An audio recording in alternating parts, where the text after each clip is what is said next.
So as part of the demonstration of the versatility of working with gas and on a lever pull machine, we thought it might be nice, given the hot weather that's coming, to make an off-grid iced mocha. So what we're going to do is I'm going to turn the machine off.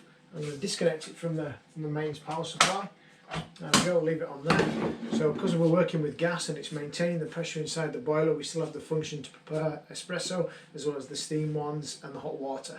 So the first thing I'm going to do is prepare a single espresso. So we're just using our Volante de Capri blend for this. So a nice bit of firm pressure on the tamp and a twist to seal it. Pop it in the group head. Start the pre-infusion by pulling the lever down so the coffee is getting wet. Put my single espresso cup underneath there, and then I can release the pressure in the piston, and we can start pouring the single espresso.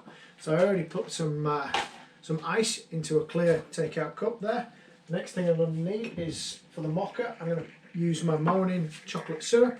I'm going to pour 25 ml of chocolate syrup to pour over the ice. So there we go. We drop that in there. You can see that settles to the bottom.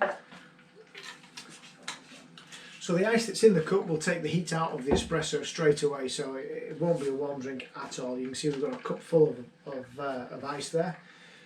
So we'll just wait for the espresso to finish pouring. We're almost there. The spring is ramping down now, so the pressure, we can see we've got a nice, if you can quite see that, a nice crema on there. So we'll drop the single espresso into the cup full of ice. And then I'm going to take, in this case I'm just going to use some semi-skim milk, and I'm going to pour in over the top there. There we go, we've got an iced mocha to go with the hot weather.